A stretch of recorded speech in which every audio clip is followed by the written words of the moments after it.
53.89 తెలంగాణ రాష్ట్రానికి విద్యుత్ విభజన చట్టంలో న్యాయం జరగాలని చెప్పి చేయడం జరిగింది అధ్యక్ష.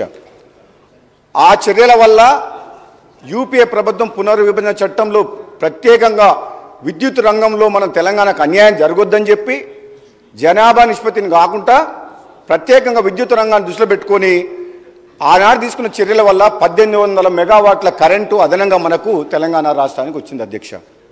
మరి ఇవన్నీ ఎంతో సెన్సిటివ్ ఇష్యూస్, ఎంత జాగ్రత్తగా తీసుకోవాల్సిన నిర్ణయాలు కాబట్టి ఆనాడు కాంగ్రెస్ ప్రభుత్వం అయినా యూపీఏ ప్రభుత్వం అయినా ముందు చూపుతోటి ఈ రైతుల ప్రయోజనాలను దృష్టిలో పెట్టుకొని నిర్ణయాలు తీసుకొని ముందుకు పోయింది అధ్యక్ష. ఈ తెలంగాణ రాష్ట్రంలో రైతులకు కరెంటు కష్టాలు లేకుండా కాపాడేందుకు ఆలోచన చేసిన విషయం అధ్యక్ష. అటువంటిది ఈరోజు అధ్యక్ష ప్రతిపక్షంలో ఉన్న నాయకులు, పెద్ద మనుషులు, ఇక్కడ నిర్ణయాలు తీసుకున్న పెద్ద మనిషి లేడు, హౌస్కు లీడర్ ఆఫ్ ద ఆపోజిషన్ అయితే లేడు.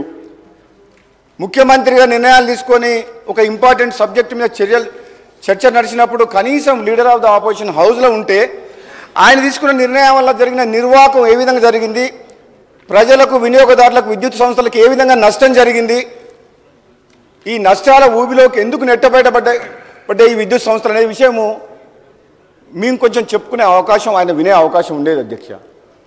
మన దురదృష్టవశాత్తు ఏంటంటే మీసా నాయకులు అంటారు మీ నాయకుడు రాలేదంటే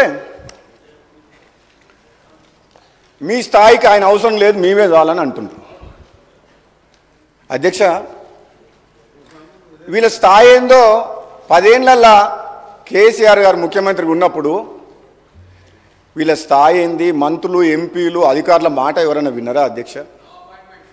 నో అపాయింట్మెంట్, ఒంటెద్దు పోకడా, నిజం ఉన్నట్టు అట్లా కాదు ఇట్లా అని చెప్పే అవకాశం వీళ్ళకి ఎవరికైనా ఇచ్చిండా అధ్యక్ష? ఆయన అంత దమ్ము ధైర్యం వీళ్ళకు లేదు, ఆయన వినేవాడు కూడా కాదు. అటువంటి పరిస్థితి ఉన్న మనిషి, పెద్ద మనిషి, లీడర్ ఆఫ్ ద ఆపోజిషన్ ఉండి కూడా సభకు రాకుండా ఒక ఇంపార్టెంట్ సబ్జెక్టుల మీద చర్చ నడిచినప్పుడు లేకుండా